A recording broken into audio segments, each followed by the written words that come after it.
Ngayon at nare-realize ko at alam ko na kung sino ang mga Duterte. Parang gusto kong isuka lahat ang aking mga laman loob. Sa totoo lang. Grabe yung pagtatanggol ko sa mga Duterte noon, na ang akala ko totoong mahirap ang buwisit na digunggong na to. Ang akala ko totoo yung sinasabi ni Crisette Laureta Cho na mahirap. At nakinig ako, naniwala ako sa sinabi ni Digonggong na kahit isang poste ng kanyang bahay ay walang naidagdag dahil mahirap lang siya na naging presidente ng Pilipinas. Yun pala, buwisit na tong Digonggong na to. Sorry po, pero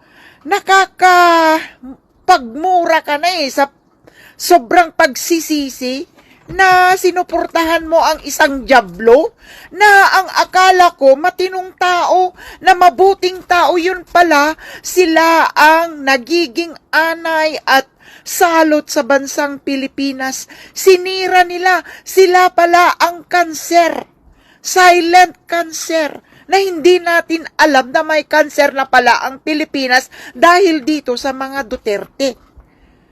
Can you imagine that? Sinuportahan ko talaga ang Digonggong na ito. Yung sinasabi ng mga DDS na best tatay pa rin. Hello? May best tatay bang papatayin ang mga sariling anak?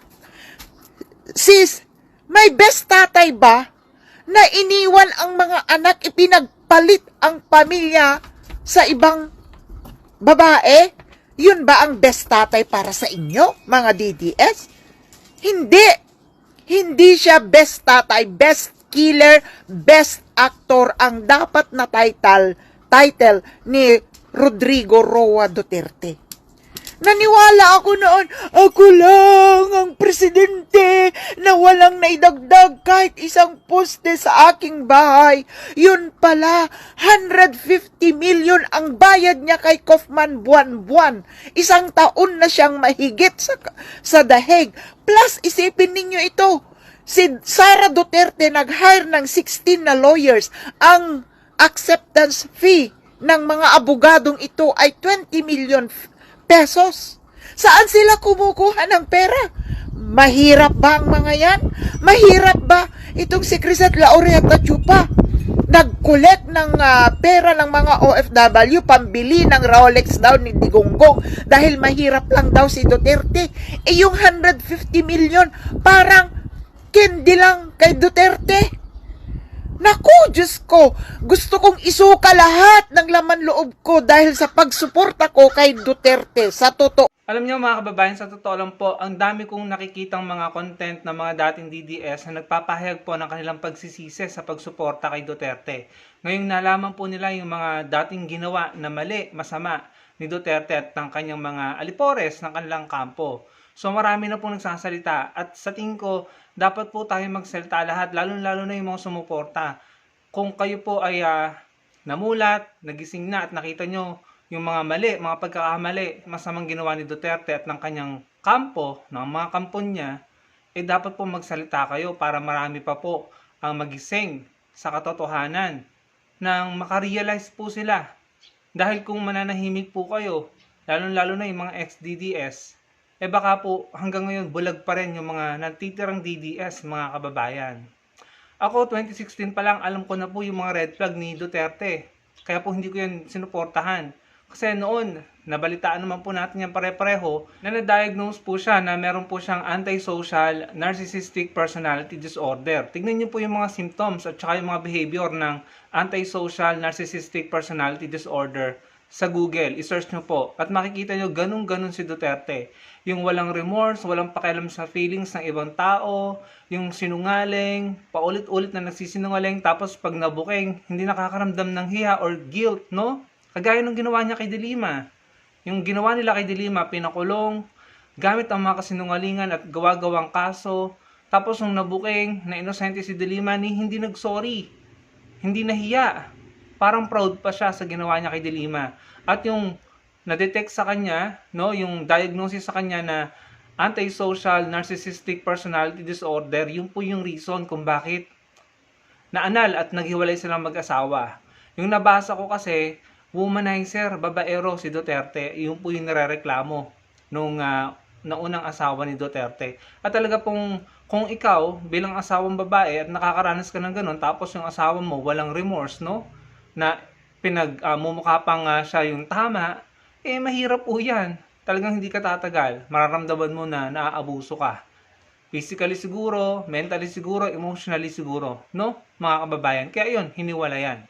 So, ayun po yung isa sa red flag para sa akin. And then, yung sunod-sunod na pambabastos niya sa kababaihan, sa Diyos, at yung mga pangako niya na later on inamin niya na kalokohan lang pala niya, joke lang pala niya. And yung pinakamatindi na ginawa niyang sinungaling, pinagmukha niyang sinungaling yung mga canine dogs na nakadetect ng mga shabs, mga illegal na gamot doon sa magnetic lifter na nakapasok nung panahon niya. Twice yata yun or thrice if I'm not mistaken na may mga nakapasok ng mga bilyones na halaga ng shabs nung panahon niya. Pero bilang siya, sinasabi niya, pinoproject niya yung sarili niya na galit sa illegal na gamot, bakit walang malaking taong napanagot? Pinagmukha pa niyang sinungaling yung mga canine dogs na nakadetect noon. Na sinasabi, suspicion lamang daw po yun. Mga canine dogs yun kahit ihalo mo sa chemical, sa alamang at sa iba't ibang uri ng amoy, ang shabs, ang bawal na gamot, madedetect yan ng canine dog kasi train yan. Sabi nga ni Aaron Aquino yata ang pangalan nun, Michael Aaron Aquino yata, yung head ng PIDEA if I'm not mistaken, 10,000 times na mas accurate ang pang-amoy ng canine dogs kesa sa tao. Pero pinagmukhang sinungaling ni Duterte at dinismiss yung findings ng canine dogs. Then later on, napatunayan pala. Nakalabas sa market yung mga illegal na gamot. Bakit hindi siya nagalit doon, mga kababayan? Nadawit ang pangalan ng anak niya, si Pulong Duterte. Manugang niya si Man Scarpio at yung kanyang economic advisor, si Michael Yang. Pero, nagsabi ba siya na imbestigahan, kasuhan ng mga yon? Diba hindi, mga kababayan? Tapos yung namamahala sa customs noon, si Paeldon, nung nakapasok yung mga magnetic lifter na yon, inilipat lamang sa Bucor at nung inilipat sa Bucor, nagpalaya ng 4 na convicted Chinese dealers. Mantakin niyo mga kababayan. Talaga namang peke, palpak, at para po sa akin, palabas lamang yung ginawa ni Duterte na galit kuno siya sa pinagbabawal na gamot. Kaya pala ngayon sunod-sunod pa rin ng mga balita patungkol sa mga nasasabat na bawal na gamot dyan sa Davao City. Tapos ito pa yung kinuwento ni Las Cañas kay Karen Davila dun sa interview na meron silang itinumbang isang pamilya. Sabi ni Las Cañas, order di umano ni Duterte na itumba na yung buong pamilya. Pero ang target lang nila doon ay yung padre di pamilya na sinasabi na mastermind ng kidnapping. Pero dahil parang na-witness nung asawa, nung anak na 4-year-old at yung asawa buntes na 7 months na buntes, tapos meron pang senior citizen at 2 helper, lahat yun itinumba. Kinukwento ni Las Cañas. Sabi nga ni Las Cañas, ina-arbor na niya yung bata, yung 4-year-old. Aampunin na lang niya or iiwan niya sa bus terminal. Makaligtas lamang, pero hindi. Hindi siya sinunod, itinumba. At sinasabi, order daw yun ni Duterte. No?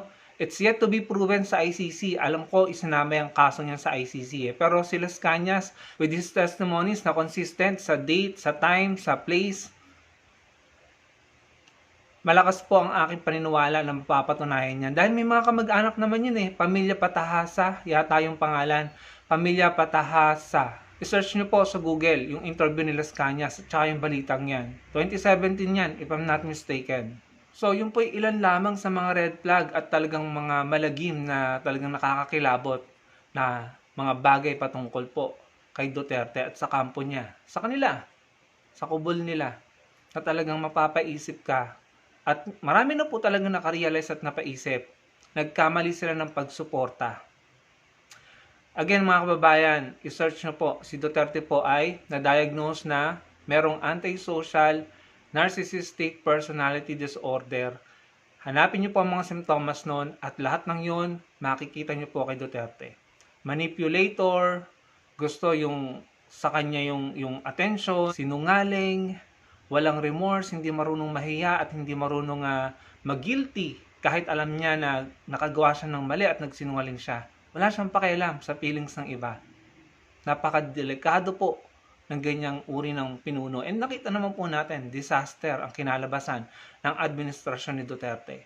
At kung ganyan, nakagaya niya ang susunod, na hindi rin kayang kontrolin ng emosyon, dramatic, emosyonal, nagtatantrums, nagme-meltdown, at hindi kayang i-manage, no? Yung emosyon, masyadong emosyonal, delikado po yan. Marami pong Pilipino mapapahamak. Hindi na naman susundin ng due process, hindi na naman susundin ng batas, at i-weaponize ang institusyon at ang batas laban sa mga Pilipino.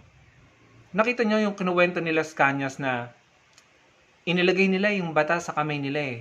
Kung ang layunin nila doon ipanugutan yung mastermind ng pangingidnap, yung padre de pamilya, no?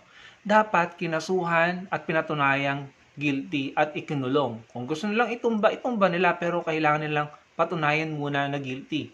Or kailangan nilang ipasa muna yung capital punishment. Pero hindi, nilagay nila yung kamay sa batas nila, hindi nila pinairal ang due process at batas. Kaya yung mga pamilya na naka-witness ng gagawin nila or ginawa nila, idinamay na lang nila. Yan ang problema kapag hindi ginagamitan ng due process. Nagiging EGK. Kaya yung mga inosente nadadamay, dinadamay dahil na-witness yung ginawa ng mga kapulisan.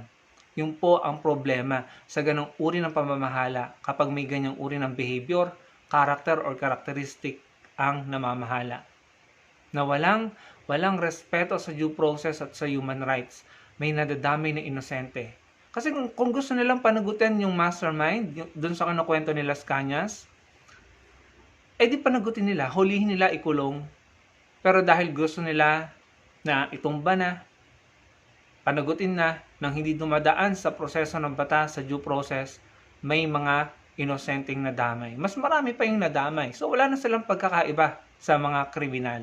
Kung gusto nilang gantihan or panagutin yung kriminal, anong pinagkaiba nila dun sa kriminal? Kung pati yung mga inosente na kasama ng kriminal ay dinamay nila, hindi pare-pareho na silang kriminal. Yan po ang problema kapag hindi pinapairal ang due process. At nakita natin yan sa panahon ni Duterte. So maging matalino tayo at mag-isip tayo ng ating magiging maayos at matanong desisyon sa 2028. Kung kayo ay dating DDS, ikwento nyo naman sa amin sa comment section kung anong naging dahilan nyo kung bakit kayo tumiwalag sa pagiging DDS. Salamat po sa panonood.